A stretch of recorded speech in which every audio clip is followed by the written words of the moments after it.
Napa kiselo mai lokola mo mesano oyo ndezo mela mamikolo te na ozana ngam mama bona nini boyo kosombe palanga yoka masanga nyonso ya malamu oyo etiami na milangi ekoma kotia maelemo elembo oyo ezali kolakisa ete bisika ezali kosalema eyebani na mbulamatari mpe bisika yango efutaka mpako ya mbulamatari. Abo? Nyonso wana boya botomboli mpe bobateli misala mileni ezali kosalema na Congo démocratique.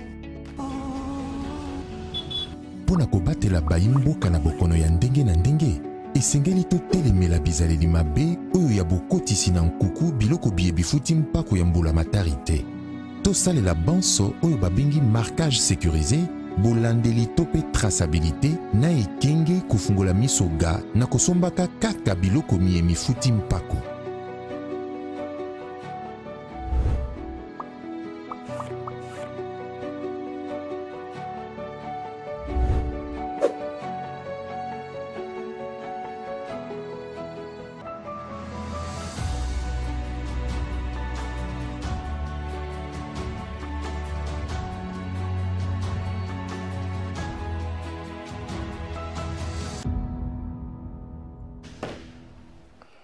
Merci. Vendredi malamu na ba Congolais nyonso, vendredi malamu na ba Congolais prix de paix, vendredi malamu na bandeko motindo na bandeko bazwa le mokati du Congo comme seconde patrie, ba balinga batanga ba kombo na bango te na ba média, même si batangi ba kombo na bango pona non paiement ya ba taxe, ba kangisaka ba journaliste na pesi bango pe mbote, botanga bolingi botanga ba kombo na binote. Mboka na bino te boyo ko sa ba faire na bino awa mais boza ko miser population so batangi ba kombo na bino bato batangi ba kombo na bino bakena ba prison na pesi bande ko nyonso makasi so bandima ko bunda bitumba ya solo baloba ministre vice premier ministre intérieur aloba ki na les forces du progrès na moni ba réaction d'un peu partout ministre alobi vice premier ministre intérieur alobi force du progrès le lenga azomona ngo lelo même ya zo reconnaître ngo te ezate force du progrès oyo konde chen sekedi wa mulumba benisaki oya lelo ekoti batu nyonso bazanga mosala akaza mwa makasi na zota mikomisi force progrès na kwa na bango batu nyonso bashege nyonso baza mwa nzote komela amikoti force progrès bilenga nyonso bazanga mosala na peperde na kala obanda ko beta batu amikoti force progrès na moni ba réaction etro même papita mbapa na ngamba ba réaction un peu partout to banzi etil la meilleure chose à faire ministre intérieur c'est-à-dire ko beta ka setal likofi likola mesa pour na pôle na kati ya organisation anezwami na kati ya famille politique ya chef de l'état siti na opposition ya mokola lobby Francis Béazara nga awa ba empêcha ki bango mais au moins ba poussanaki déjà la route était vraiment impraticable BCDC ti gare centrale dispositif policier salamaki wana bango pe bazala ki wana bazingaki batumbi ba pneu ba yembi ba koyemba la kolakisa bino ngo moi quelques interviews ya bango nyonso Matata Ponyo Martin Fayol de lycée Sanga pe Moïse Katumbi nini baloba ki ba promettre que ba kozonga jeudi prochain na sitini mususu eloko ni ezo sala est-ce que ba okite ko tika bango ba sala sitini wana pona ko éviter na biso lokwa mukola lobby même ba roulage ba sala ka woni liboso BCDC eza siège ba roulage côté kuna ko kangesa la lokwa lisado côté kuna ba kanga batate même ba roulage wana lobby ba kota kimpiaka ba roulage ba sala to BCDC wana ozo bima lokolo utika kala kile sikeza la kala ozo kota la ba benga Vodacom place wana ba roulage ba sala lobby ba sala na mpiaka po ba ko bulela wapi ba opposant ba yoana gouverneur même ataka combat ba roulage mais la ko libérer bango to so ba ko sa sidi na banguna batikela ba roulage ba bula ndenge ba mesana ba de ko opposition ba promettre ko zonga mbalasi mambe bazali toujours ko dénoncer ba bavure policier bazali ko salema CG à LGD azwaki mosekwa Betamaki, Bazako dénoncer Makambouana, pourquoi arriver au commun de Kambouana, mais il n'y a pas eu de morts, il n'y a pas eu des arrestations. Nous avons interpellé pour quelques secondes, libérer Kibango, on est allé biler, c'est un des compétents. Dans mon conseil, Félix Tshisekedi a joué depuis 2 jours maintenant, dans la Chine, dans le Kabino Bolanda, à Zaki Liboso, à Congolais, à Solaki na Bango, pas Beta qui solo ya opposition. Mais qu'on rassurer Bango d'ici le 20 décembre, Tokoza na Mapona. Mapona mingonga ko milenge le koki. Total a Félix Tshisekedi na ngambo ya Chine, bongo Tokozonga.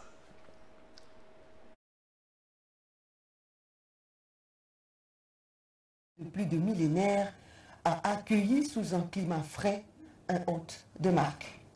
Il est exactement 22h20 heure locale, 16h20 heure de Kinshasa, lorsque le couple présidentiel atterrit ici, à l'aéroport international de Beijing. Sur le marche de la passerelle de l'avion présidentiel estampillé Simon Kimbangu, le chef de l'État Félix Antoine Tshisekedi Tshilombo, accompagné de son épouse, la distinguée première dame Denise Nyakeru Tshisekedi, vient de fouler pour la toute première fois le sol chinois pour une visite d'État sur invitation de son homologue Xi Jinping. Le président de la République est accueilli par le vice-ministre chinois des Affaires étrangères et une poignée des officiels congolais. Avec ce périple chinois de 4 jours, le président de la République entend nouer un partenariat solide d'État à État et au-delà de tout, retrouver cette Chine qui a laissé...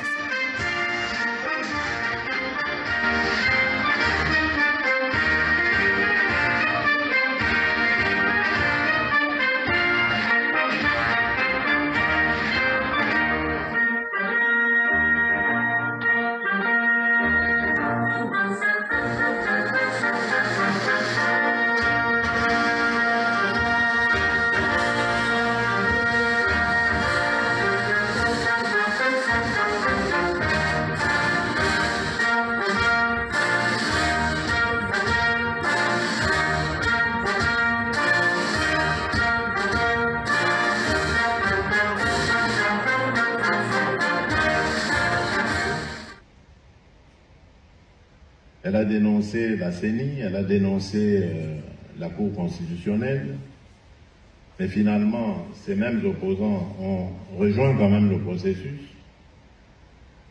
Ça me rappelle un peu 2018, lorsque les mêmes là étaient en train de dire on ne veut pas de la machine à voter, puis à 1 semaine des élections, on accepte la machine à voter. C'est la même chose. On dénonce, mais le lendemain, on va s'enrôler et on prend la carte. On ne sait pas ce qu'on veut. Et ça rejoint exactement les mêmes velléités de cet horrible voisin qui veut déstabiliser la République démocratique du Congo à l'Est et maintenant amener le foyer de tension au cœur de Kinshasa, tout en comptant aussi sur une ébullition du côté du Katanga. Nous sommes au courant de tout ça, ne vous en faites pas. Et nous allons nous défendre bec et ongle. Ce dont je suis sûr, c'est que nous ne perdrons pas cette bataille. Les élections auront bel et bien lieu à la date prévue par le calendrier et personne ne nous empêchera de le faire. Merci wana boyo kitata mokonzi kolo liboso ya bandeko na biso bavanda na ngambo ya Chine, la diaspora congolaise na ngambo ya Chine. Toutes mes félicitations à bato nyonso bazaki nommé mokolo ya lobby na ordonnance présidentielle. Toutes mes félicitations à Dr Selemba oya komi DGA ya CVM. Mwana lemba solo Jean Bodema au PCA ya Sonaidroc. Emmanuel Chibambe reste administrateur na Sonaidroc. Donc au moment makambo bouger na ndenge wana. Est-ce que les amis de l'Union sacrée baza osunga tata mokonzi ya kolo tous aba gouverneur est-ce que baza osunga to basaka nyonso sous l'impulsion du chef de l'État mais dans quand on a fait sur. Merci Mingi Trésor Kalafay. Merci na bandeko nyonso ba kolanda biso esengo mingi ya ko partager plateau na yo mokolo ya lelo. Vous allez bien. Ah moi muke malamu au trésor Kalafa webi ke tangue Congo nano ebongite meda kankolongo akozala bien ndenge nini etumba ya mboka to kobunda en tout cas na sepeli komona président de la République na Chine ba image to chikolanda wana basi baye basalaki ba cop oyo ya kolia ba mbongo nyonso ndenge lekaka toyoka kawa batenga ba Moïse Kanga toyoka donc la likaka ndenge wana et nous pensons que cette fois-ci tango bakosala entourage pe ya président bako tenir compte ya lolenge ni Congo eko gagner fomoni ezali partenariat gagnant na eu chance ya bisika tozo sala musala ya kokota quand même pénétrer le dossier sur les investissements. Et je pense que c'est un défi à relever. Et nous ne pouvons pas toujours accepter que bande konabiso bazoya babongaka awa mboka ngwetika la be polele. Comme on a par exemple que naba bazalo investir naba mine naba bakambo mususu ya ba nyokomona ke na nyonso bangonde baliko gagner mais ba congolais ba kotikala et le côté. Et j'avais dit autrefois na plateau na yo que ne fils que l'État a protégé aussi et ba investisseurs na biso au basé sur le plan national parce que le tout aujourd'hui il y a ce qu'on appelle le fuite des capitaux, mais sur l'Union, les Libanais vont gagner et qu'ils libanda. Et nous regrettons aujourd'hui les statistiques faites et les sibiso qui n'ont dossier na côté. En tout cas, les Congolais vont investir. Mais on investit. C'est un bon les mbongo baloba oyo monana te mais musala pe monana te ekenda bon monsieur monana na ba 100 jours wana. Alors, c'est un défi à relever qu'à la fin Congo c'est un diagnostic. Sinon, Stolinga au Congo. N'a pas pris cet exemple aujourd'hui. Dans le domaine l'union. C'est par exemple dans le supermarché. Il y a des Congolais qui ont été. Ils ont pété. Ils ont été. Ils ont appelé le store Koufa. Mais le store Koufa. Mais Money Shop. Mais il y a combien? Il y a Tala impact na ngwe skeza si l'ensemble à Kinshasa na bakona barako ni on grâce market pesa la Congolais ndiye pasteur moko grâce market tangango et comme 5 t voilà na capitale on estime qu'on peut être jusqu'à 15 millions c'est un défi et le débat sur le plateau c'est un débat des attaques personnelles, le débat bouzoba alors qu'ailleurs la politique va réfléchir ça offre politique un chiffre qui peut permettre que nous, une fois, une fois, à cause de la boue, ce que je ferai pour être total. Qu'à la fin, 80% de l'économie est à l'informel. 80% est à l'informel. Qu'est-ce que nous faisons de poter l'homme à l'informel? Tout ça, la keba, tout bien à kubik, réalité. Regardez comment, na mona ki elenge moko azobunda, soki akoma nango tina suka, makambo ya sous-traitance. Hein? Ce qui est Miguel. Ah ça ne. Balebe azobunda ko bongisa. Azobunda bitumane. Et loko bato yabi na Kinshasa atondi si Kinshasa pour ma photo ya na chef de l'État. Wale bitumba. Mais ba singa azobunda azobunda nani? Parce que ceux qui ozota la degré par exemple les gens qui travaillent chez les Chinois, les Indiens. Ngana zene elenge moko bangajaka ye comme chauffeur. Mais akende ko kanga ba mesana ba tournevis ko maka ba tisaka ba carton tout ça. Mais 47 000 fois 57 000. Voilà. Et le mal pour nous, na zone balibi ba zone grité ba inspecteur il travaille à Sika. Hein? Ba tanto baza kuna na bité hein ba katabango musisa mawa. Ba kotunde kende na ata bozana dossier, ba donne inspection travail okuti copie ya kosakana te ya suka yeza ya pain victoire. Oyo ba travailleur ba wuma avec papa et travailler na biro na mboa eko ba mneta ba na biro na Belgique mamoko a reçoit soyo alors bango baza bongo te oye oza libanais mboa ya Congo kozwa te oya na mboa ya Allemagne donc nyonso ya bapaya boye moji na ya ba Congo vous exploitez les Congolais vous savez que na plein victoire batindi ba ton inspection à travail ba ki ko na makambo bakutani nango inspecteur oh non en tout cas bino pe bolekisi bino pe bolekisi bozo mona tegeza mwa mingi to ekela ye mawa Exactement. Mais na zo biso likambo authentique. Bakati mbongo ke bakataka bango mbongo ya SNCS. Et comme kuna na compte za vide. SNCS est bien ngote. Et bien ngote. Abo numéro basa na ngote. Numéro beti vide loko ezate. Oh. Est-ce qu'il y a complicité entre SNCS na Père Victoire? Je comprends absolument rien. Alors, s'il y a des choses qui se font dans ces pays, où les autres 5 fois dans Baboro, non! Non!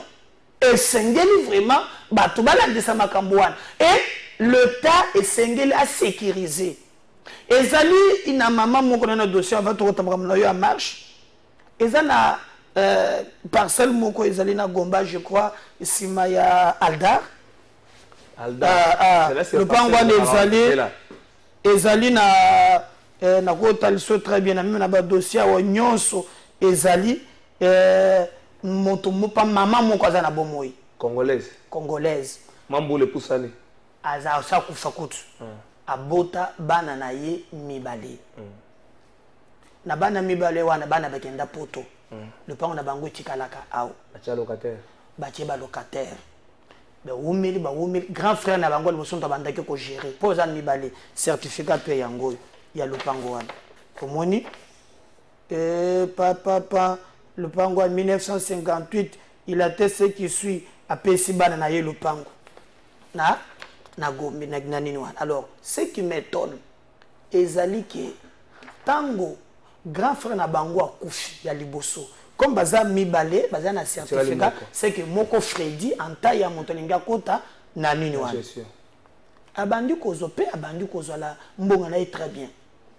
Alors du coup maman moko azape convestir qui s'appelle madame Kati il y a poulet chaud ya gompoza mibale la faut passer ayo za ndio réunion na bataba ba communicateur yo sangi bazaki na ba bakenda na lola bate ba bazana bazaki na ganyo avant ça ba benga na poulet chaud ya wat po na simba ya peluspen ya Alda voilà poulet chaud za wat mais wana basi ba de guerre ya za sokunate OK mais alors maman wana ayepe comme locataire azalaki na boutique aye ko senga bango azu espace ezalaki manda bongisi il a dépensé de $50,000 baseli mikanda azalaki locataire ya oyo akufaki liboso après po oyo akufaki grand frère po baza mibale akufa matika bana na ye ba ko sala moi bazo kanate bakabola lopango comme de côté bana ya mwena ndeko na bango azana bomoi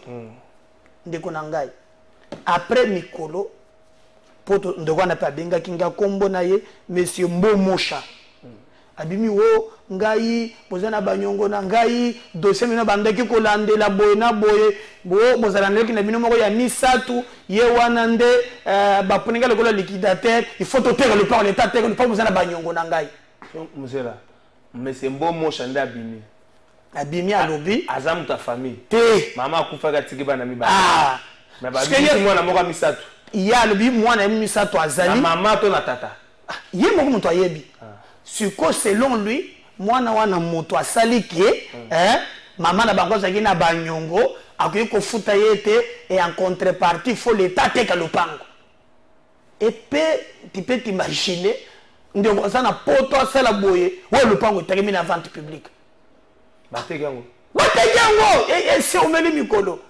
Alors namba makambo ndenge ezali maintenant nazo ba elema ken muke soki par exemple lupango etekemi na madame Mia Rosa Veriza ye wana moto ateke lo asombe lupango mais azu yango na compte nini na compte ya bana na ye asombeli bana na ye donc l'état moto ateki c'est que méthode trésor Kalafai batu bakolanda biso bakokam webi yo quand même attends c'est le droit tu biata makambo quand même muke ya ndenge makambo esalamaka soki oza basala ka vente publique et loko liboso de net Congo et boy ba ko faut d'abord batu bazana 4 bazala oyo mutu somi le pango ya $1 million atikala ko intéresser ba locataire te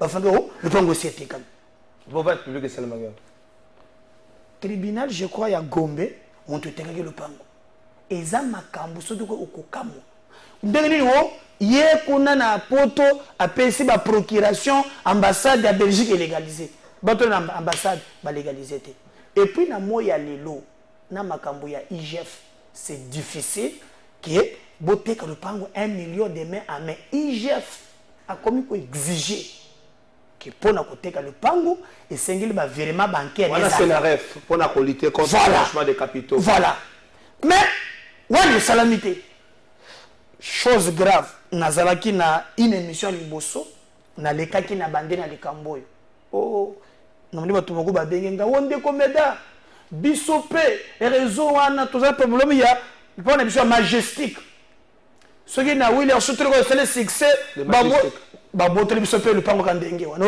papa na bino zaki na banyongo na biso après baboteli biso dans le pango nana ba dossier on a kotela ngo ebele ya lolenge wana réseau ça en collaboration na c'est tout non seulement ça il y a même des menaces de mort moi quand j'ai parlé ça j'ai vu des numéros inconnus qui m'appellent obimana likambo wana boyna pona ni madame Kati wana d'ailleurs nazo ke bisa ya yebite pour madame Kati maintenant zali locataire pour locataire baza ebele yende ayebi historique il y a le pangouana pour locataire, il y a liboso, il y a le grand frère, il y a tango ya kufi ba yeko telesiko na leki.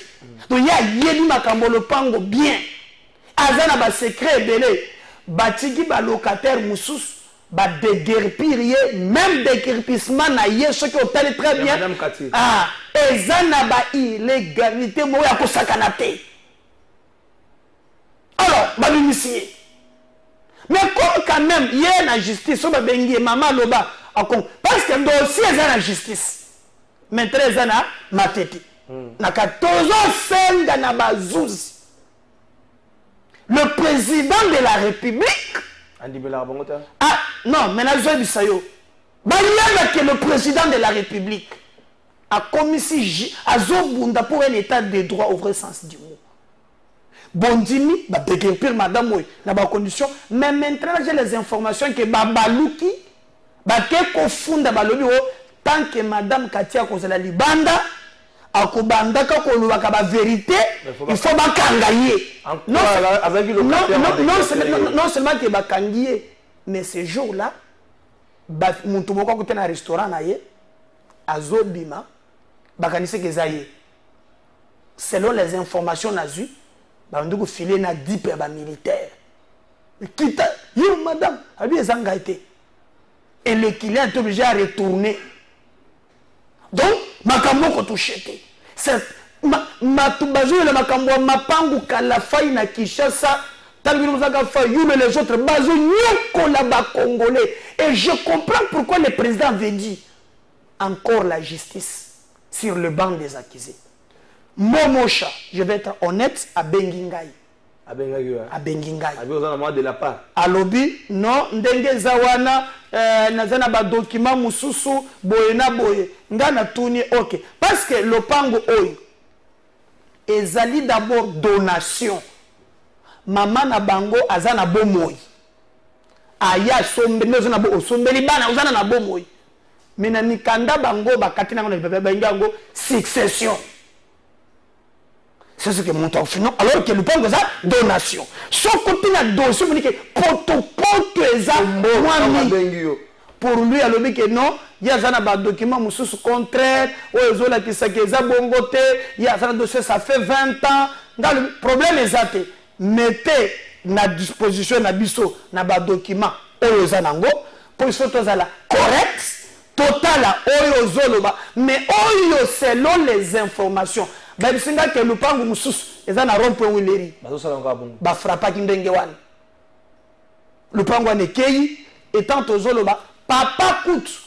Quand de bachaka kombo ya bana achaki mwana zalaki mwana muke. Mwana plus oyo ba gateke père na bino achaka kombo na yo na mukandu pango. Tout ça le pango. Comment est-ce que ça la le pango ne komi yangai. Bana justice bazo sam. Makamboani za moi trop c'est que je comprends ça ba tout mo sokera pa mo bota kufi ba ko manga papa zaki na nyongo c'était ba boto libino parcelle dans na biso za moi mingi et tozo senga bazuzi il y a beaucoup de victimes dans ce sens na lobby kala feze biloko ko telemela mikolo en tout cas au funda kabatu funda ngana landile kambo de près ils en a matete pour basengi même séquestre que non comme bato bazo samba bino boko tikala kaka non comme déjà ça ko non ya tikala bazo bakatiwo ya zo kambongo mais maintenant baké na pénal je crois qu'ils en a matete biso nyonso tokolanda le dossier wana de près tozo senga justice. Et pourquoi Madame Cathy doit être en insécurité aussi longtemps ça n'est qu'un locataire? Mais tu ne comprends pas que le locataire est belé. Il y a des locataires, moi, il y a Zalak. Pendant déjà, tant que grand frère n'a pas Koufati, maman m'a dit que wana keno, yé, aza moisi a ouya Koufaba n'a Koufata mbongo panaye.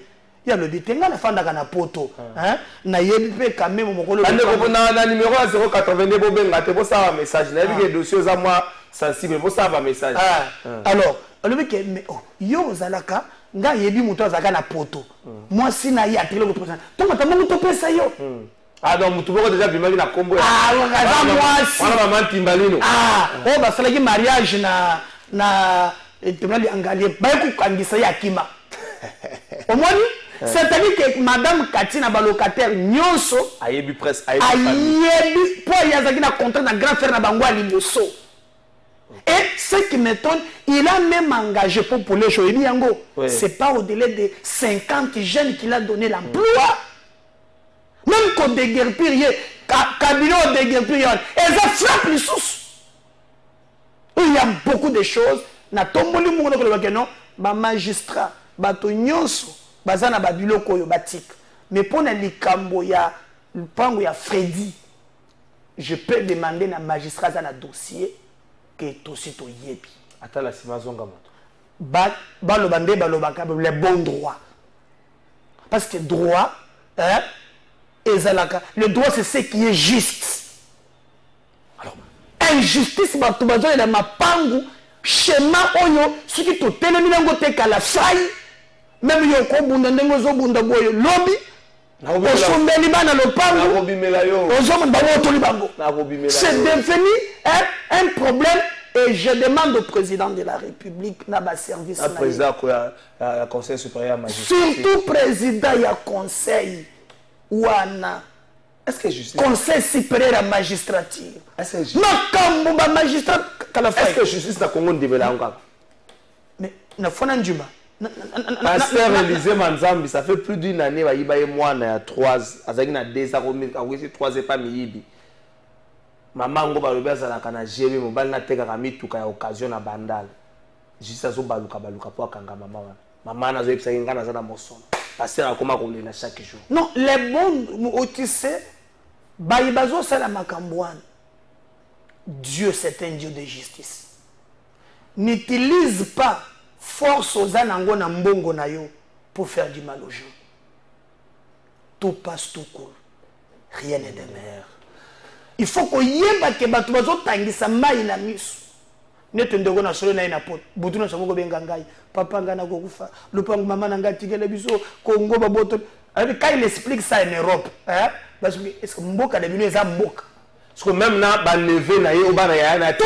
Lupango nyonso bazi. Mutosumbiango balobi madame Mia Rosa Vereza. Mia Rosa. Ah, Vereza. Congolaise. Bon. Bah, je suis d'activité. Ah, c'est congolaise. Mais nous avons appris Babisinga que Sogiza la Jafanda Kana, Sogiza, 7e mairie, commune alimentée. Aza, yé Mutosombaki, Lupango Zaleki na Bango. L'État maintenant, le Mbo Mosha, Maman na Bango, comme qui na Banyongo, ce qu'on est qui na Bango, alors. Après, Ndebaye Bakati, l'État qui nous parle. Bonjour Papa Trésor, Makambu yako kata mbongo ya CNSS ezati awa na Transco kobanda na DG ya liboso tina DG ya lelo Papa lobela biso. Bon, na Transco na yebi DG ya. Est-ce qu'il y a solo bango pe numéro zo mona te bande mo vérifier so na CNSS mbongo na bino komaka. Bon vérifier. Pourquoi on a la retraite boyo ozomona te mbongo ozomona na te.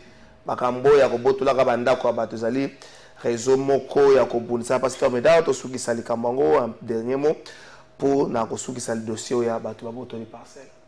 Bon, ce que moi je veux dire c'est que nous voulons que comme dossier ça maintenant on a niveau ya justice babengi saki Mbomosha à se présenter. Je crois que bisognon sutokozala wana potolandela dossier Mbomosha ngoyona bokutanaki jamais. Omoni morphologie nete tete to solo legana téléphone. Ngongo zo kango zo mais normal pour ngongo téléphone échange ça. Je sais pas, en tout cas, moi je vais être honnête, hein, mais quand on a tel dossier, il y a à boire, à manger. Et nous alertons, magistrats, il y a un dossier à niveau, il y a ma tête, pour être un je suis de près. La ligne vérité. Quand on a bangote, pour on a battu nyons, bako subir ba injustice. Ba dossier zo kota parcelle, il faut avoir ma casse. Bon, vous savez, dans la vie, il faut que vous en ayez cause pour laquelle il faut bonder la calafa. Il faut que vous ayez ma casse, ma dossier, ma conflit, ça va conflit, ma dossier, ma lobango, so que na appareil judiciaire, so que que ma procès, déjà plus ma dossier lié na parcelle. C'est-à-dire, dossier ça conflit parce que justice est comme ça la mabé, parce que na likambo nyonso, ba ya droit bazalaka. Ndengo zaboy. Na tout petit exemple. Ozo bunda lelo.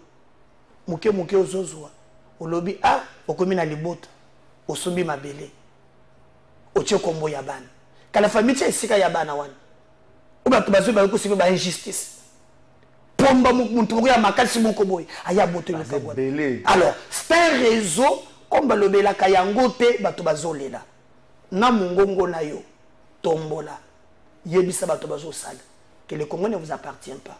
Toujours dans un état de droit. Azonga natanga mokonzi moko me azaka mokonzi tanga mobutu natanga mosebe mikolo moi n'est pas un ministre soki natangi ebo nazobanga procès oza ba procès moko atina te moi ba procès moi tata mo ba dege azaki dege après na ma campagne ayo sugela na yolo natanga kala ça moi na biloko ba parcelle à bateau botika je connais pas mal de victimes ba benga sur ba dossier à parcelle et ça ba raison ba expatrié bino pe kozo nyoko la ba congolais la ba kaba parcelle surtout yo za na mbongo congolais mbongo ko bamba. Mais d'après ça dit c'est Gaël peut ça 3000 francs quand on fout un magistrat na nini na fout avocat na nipozo nyoko là-bas il y a des congolais bazo crever maman Janine Yanga na dossier à AVC na nini oh ya ndeko Arish maman komandeka kolela na nya côté là moi je vis des congolais ba episa ngai yebisa na maman nyoso zo sala o sala biso je vis des congolais ba episa ngai yebisa na sona tali année oyo mama sombaka na année oyo congolais na kata réseau sombi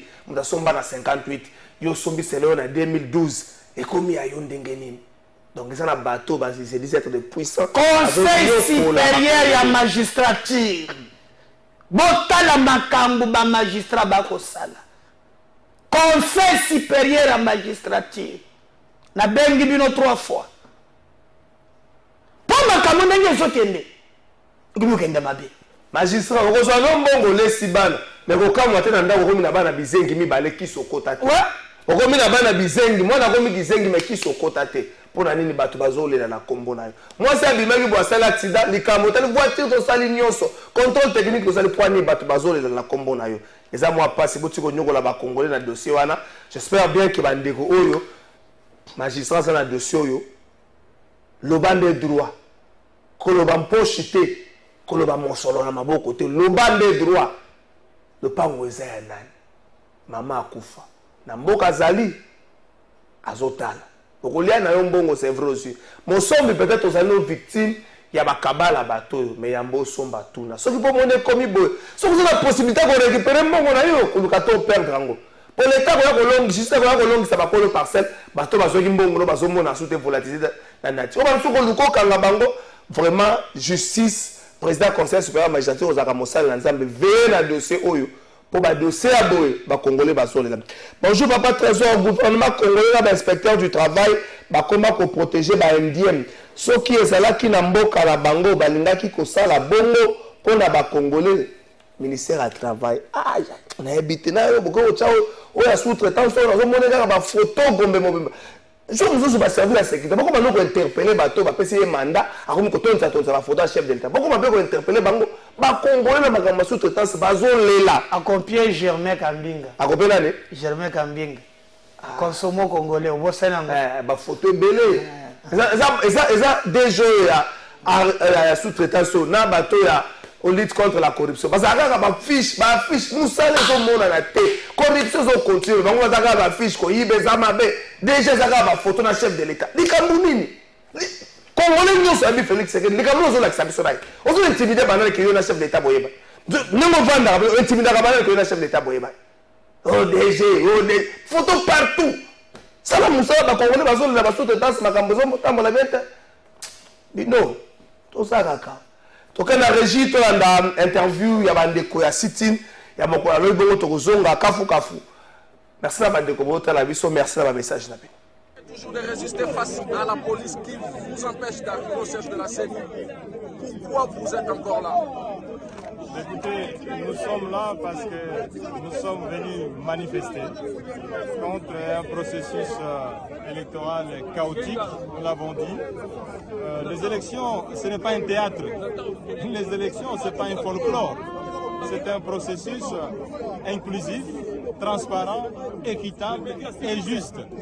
Et lorsque ce processus n'est rempli aucune de ces conditions, il est tout à fait normal que nous puissions, au nom de la population, manifester. Et nous sommes venus pour faire un sit-in. Si aujourd'hui, le pouvoir, à travers la police instrumentalisée à outrance, n'est pas à mesure de nous laisser juste faire un sit-in, c'est que le pouvoir se reproche quelque chose. Si la CENI ne veut pas qu'on vienne faire le sit-in, c'est que la CENI se reproche quelque chose. Et nous n'allons pas accepter que les élections soient un théâtre de chez nous. Voilà pourquoi nous sommes là. Denis Sessanga, malgré vos protestations, la CENI fonce. Il y a le projet de loi sur la répartition des sièges qui a été déposé. Donc, il s'enfuit de tout ce que vous faites. Non, le peuple, la CENI n'existe pas pour elle-même. Nous dénonçons un processus qui est chaotique. Et ce pays n'appartient ni à la CENI, ni à M. Tshisekedi et ses amis. Ce pays appartient aux Congolais. C'est aux Congolais de se réapproprier leur propre processus électoral. Et ce que nous avons amorcé le 20, que nous poursuivons aujourd'hui, va dans le sens à sensibiliser la population pour rejeter un chaos, un processus qui est chaotique sur tout le plan. Vous voyez la restriction de l'espace politique. Les candidats ne peuvent pas se mouvoir à leur guise sur l'étendue du territoire national. Un de nôtres a été empêché de se rendre en province. Deuxièmement, on n'a pas la liberté de manifester, d'exprimer ses opinions. Et troisièmement, on a une CENI que tout le monde sait totalement corrompue, qui nous a pondu un fichier dans les conditions les plus opaques depuis que nous faisons les élections dans ce pays et qui lui-même a audité son propre fichier. C'est la première fois que l'on voit pareil supercherie.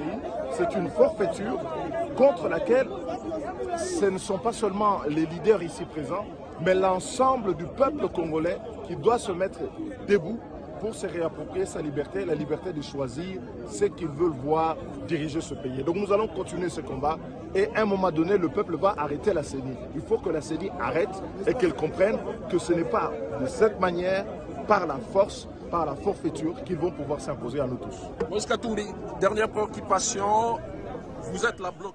Merci, je crois que Boyo Kibandeko sit-in et ça sous projeté jeudi prochain. Ah, j'attends un message. Bonjour Trésor, je vous suis depuis Lemba Super. Il faut président Nabiso Atalana nous justice naye oyo bakoma na ba complot na ba dossier ya mapangu lelo. Bonjour Trésor, on de ko inviter à zone ba makasi eza makasi na Kinshasa oyo. Il faut ba konzi batalana nous makambo oyo. Eza bongo na biso. Eza mbongo na biso ya pasi après lobi batu misusu baya koboto la biloko na biso Serge Nguma.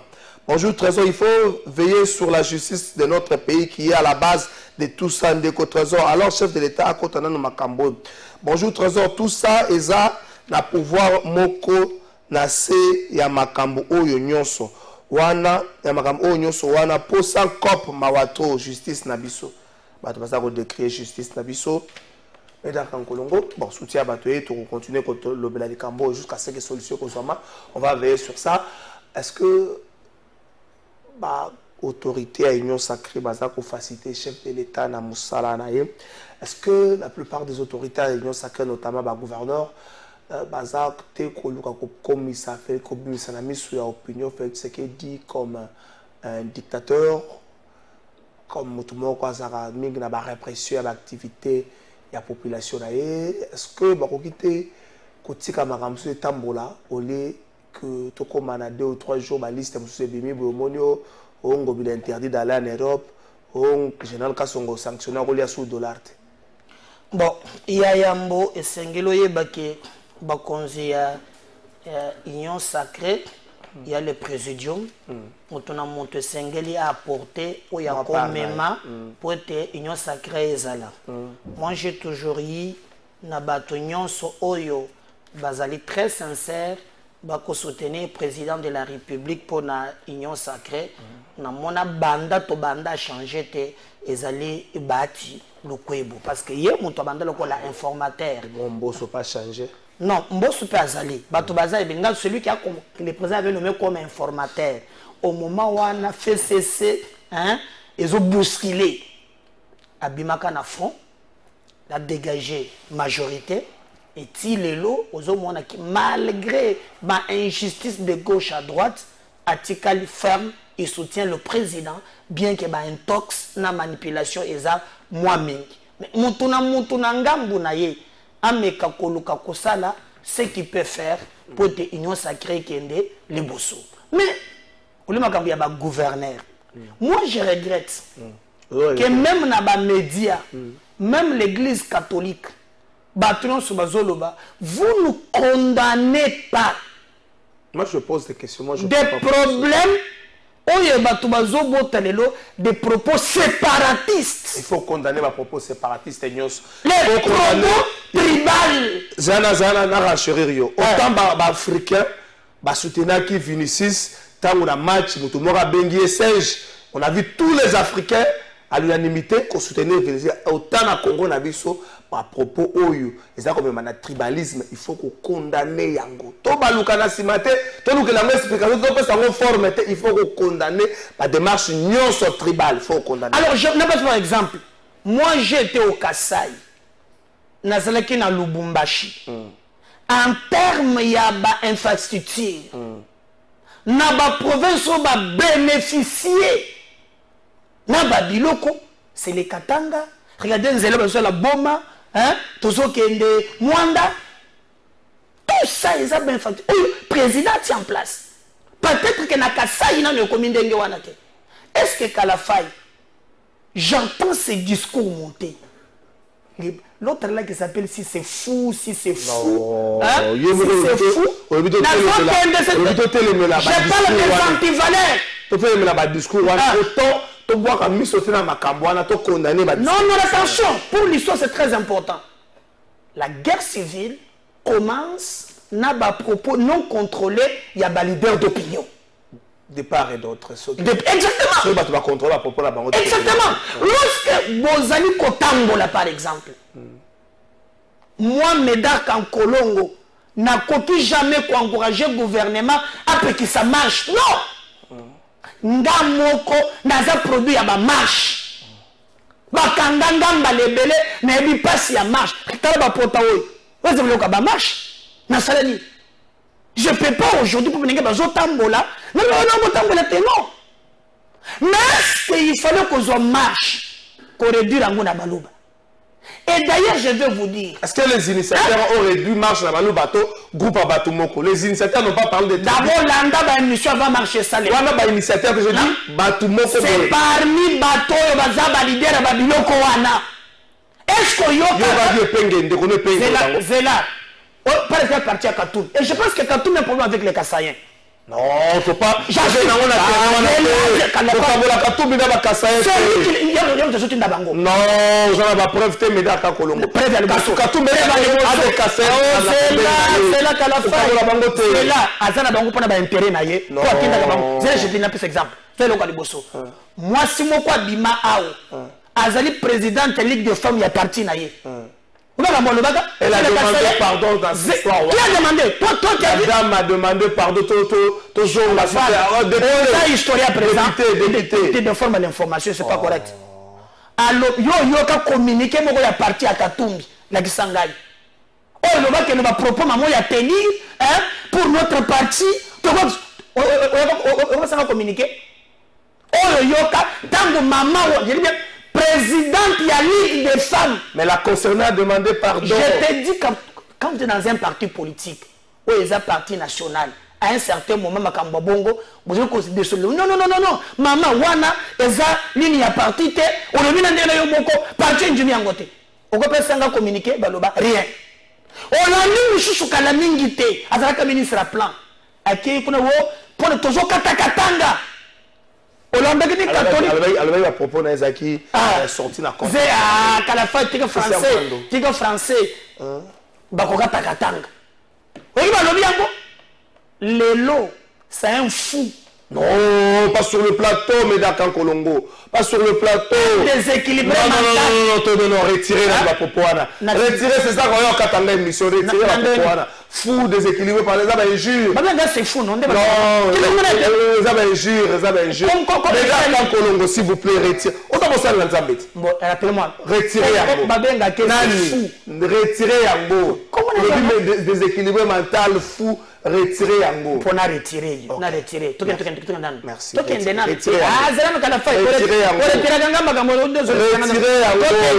Je sais que l'Ingo Sala, moi, ni me tango. Non. C'est là. Oh. Nayoki même. Batu bazolo bao. Parce qu'on est leader, on doit être un modèle. Le cause est un modèle. Exactement. Est-ce que vous avez libanga parce que vous avez leader, vous avez libanga bambaye?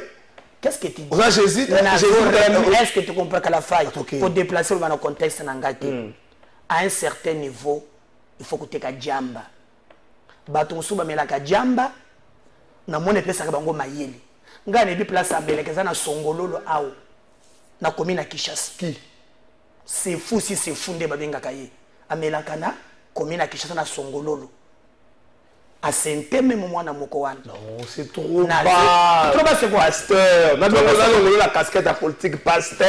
Ce n'est pas l'image à l'institution. Nous demandons au Parlement. Nous demandons au Parlement. Le mal reste le mal.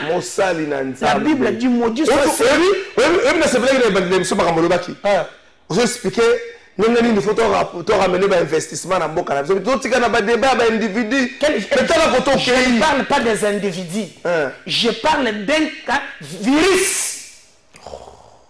Virus, mon ils ont dit Kokota Awa. Celui qui a dit lobby. Il faut décourager ça. Quand il faut que ça semblant. On dit que ça semblant. Bojo Tambola. Quelle est l'image en parlement Bozo Pes? So Meli au Saint-Éwan. Tu n'as même pas le courage. Un peu exemple. Yani. Un peu exemple. Il y a pas toujours mais la gajamba pesa la. Un peu notre notre nom itunat. To vandia na Kinshasa. Image moko ebimi. Oh, image moko ebimi ministre vice ministre ici, il bomoza le rôle ya kovimba. DB c'est yeko na kata corps moko boy. DB salami. Yemo ka sali tweet. Explication to yokate. To vandia maman Eve Bazaïba. S'il vous plaît, audio et bimi. S'il vous plaît. Nakata audio wana mama lobby. Est-ce qu'on compte au biaka? Tous la kaba poste à partie. Na ndenge audition nyoso to salaka. Méritocratie. Asa nakata système. Ça m'a le compte est présent à Kinshasa. Asa ko tunakale ya ko tala bande ko. Il y a eu des mesures. Maman elle va en Chine. Et c'est tu déplaces aux autres. Non, ici. Aussi longtemps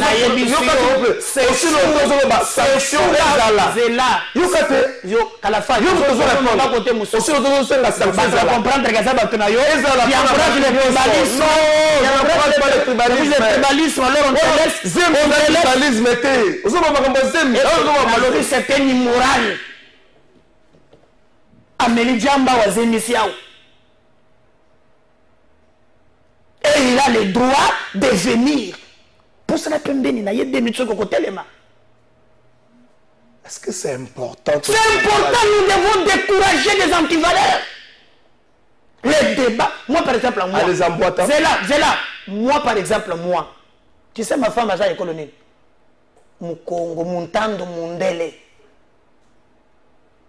Kabala Mukongo. Tu sais, moi, Nangali, Bosso, comme on est Zanan. Amadi. C'est pour que quand tu vas sortir à la kimia, quand on frappe les gens, vous nous condamnez pas, il y a un posé la carte. Non, non, c'est de l'hypocrisie ce que vous faites. Qui? Bien son amour. Parce que quand ces gens-là passent, hein, ça l'a débat. Qui vous a dit que tous les Kassaïens, Félix appelle ça Barombo? Qui vous a dit ça? Qui vous a dit ça? Et d'abord, si vous avez mon loup, vous aucun terrain ou un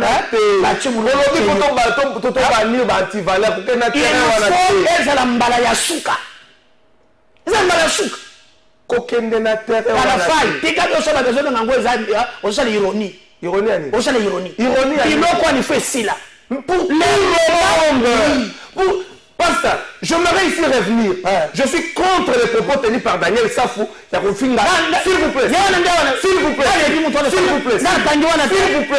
S'il vous plaît. Je suis contre les propos tenus par Daniel Safou pour incriminer Tribu Moko. Autant j'ai été contre les propos tenus par Denis Dissochon, ceux qui leur ont quelque chose comme ça. Il a incriminé Tribu Moko. Il faut dire qu'à la bonne pour tout le monde. Tout le monde. Moi, Ngai na kokote la montoa wate. Omoni, mais ce que vous avez là, contrôle la carte. Et puis vous savez que mission dans mon tuteur sur ça, mais la langue.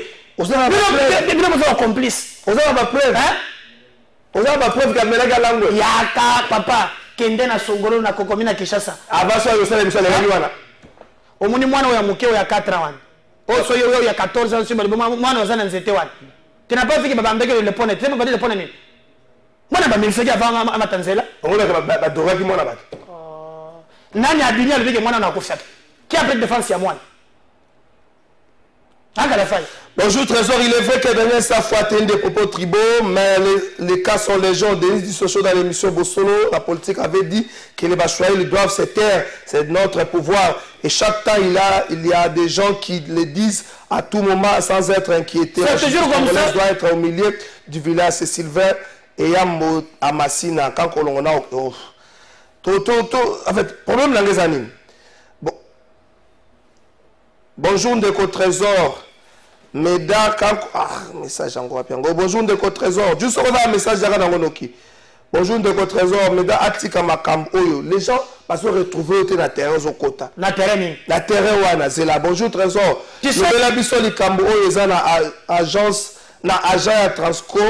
Baza na ba hôpital société ekendaka kota la bangote ba umel na ba hôpital ata visite ezatende quoi c'est pas besoin visite pas sabino en charge pas sabino en charge ça va ça pas sabino en charge télé to ko lobela mais ministre ngeza muke gena ba message makambo lobeza ebele ba to comprendre que ozoka tanga ba to comprendre ozoka tanga yi non pas message yo pas message monsieur ça peut bon comme na bato zali nini que otikala au moins tant ba une émission depuis ma caméra investit mais ça n'est pas tout bien tant que message à indien dossier à indien yango congolais tin message à indien tena le bango na ngana kala fa yo chez moni mwasi na ngai ngai na mwasi na ngai nganza mwasi na ngai za mwana muke hein mais moni mutu mususu ameli abungi me maji ya mwasi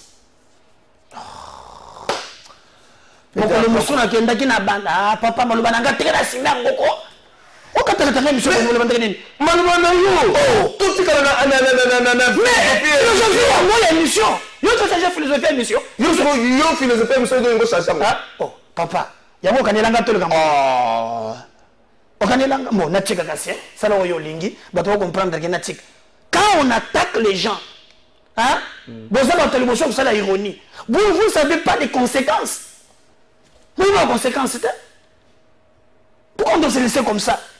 Pas mes arguments qui pensent qu'elle a le monopole à ma finga.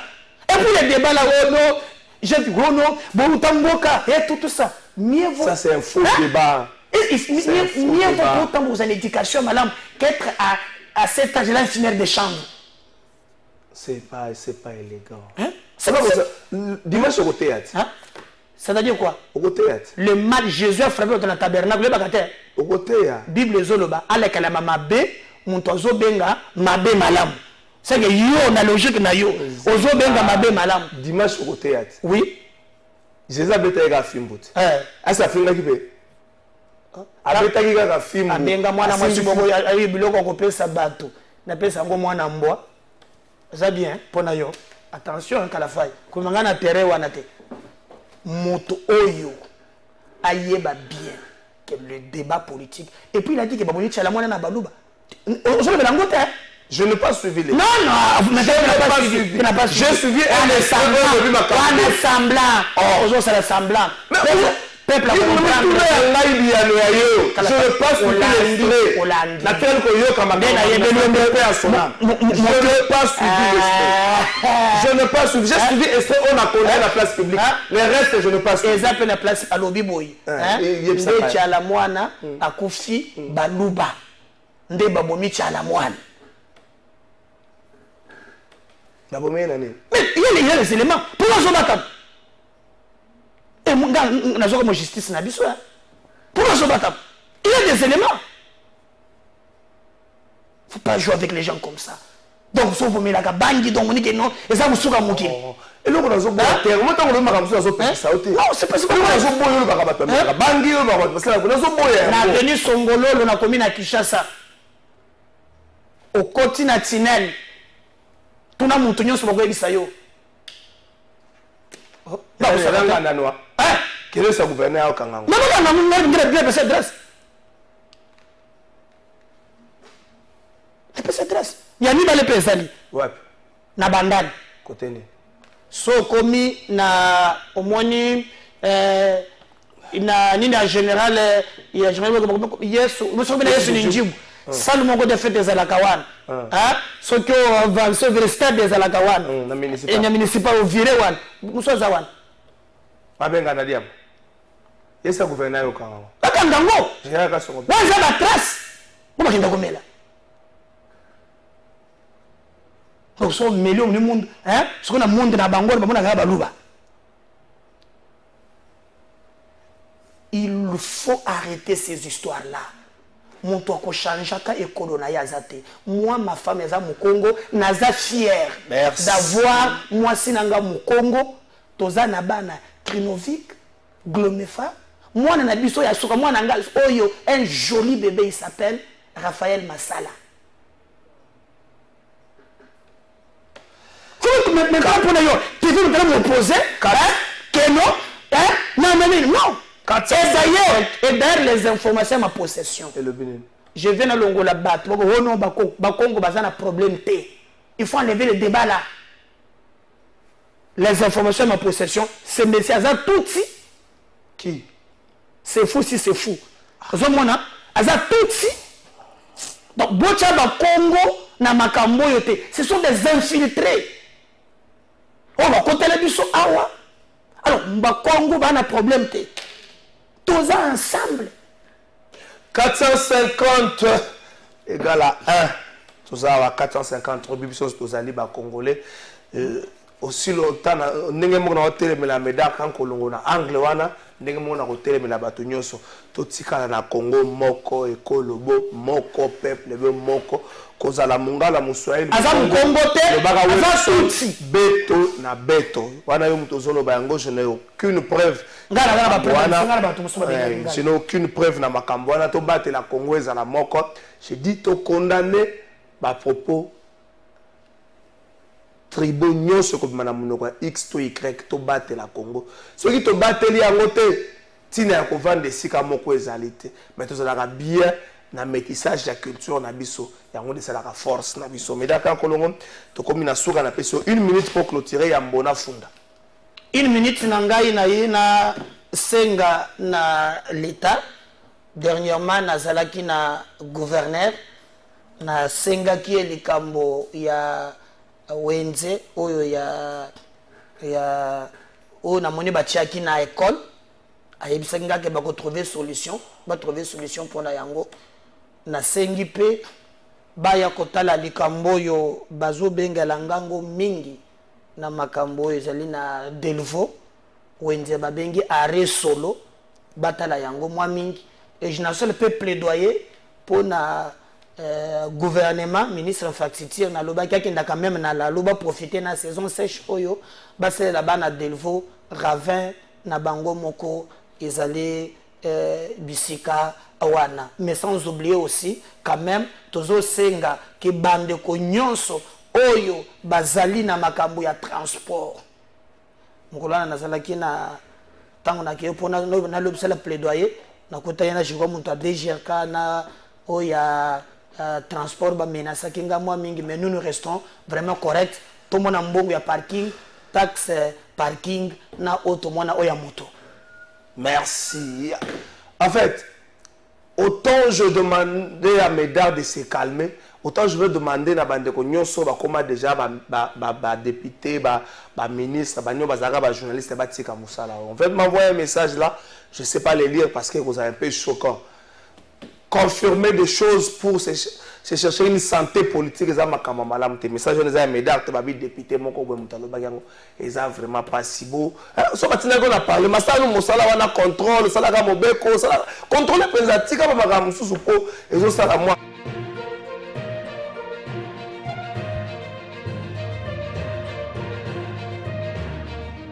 La funda sigoba, tu vas mon conseiller polo, au fond de ba na funda lelo. Population de Sengia.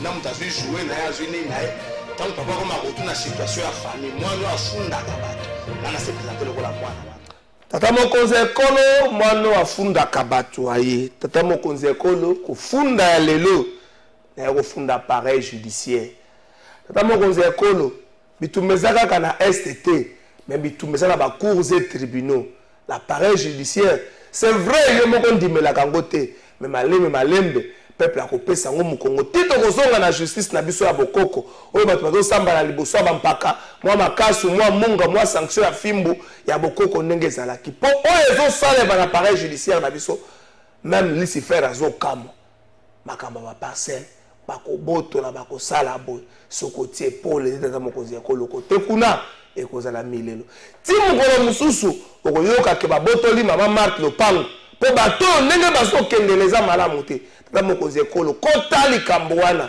sala kaka 30 secondes na ebisa kolongoli komba Félix Tshisekedi otyaka kombo ya Ntimba Nzuzi omona ndenge bakobotoli biloko nyonso za nango tala likambo appareil judiciaire opo pasi na kolela kufunda lelo esili wana.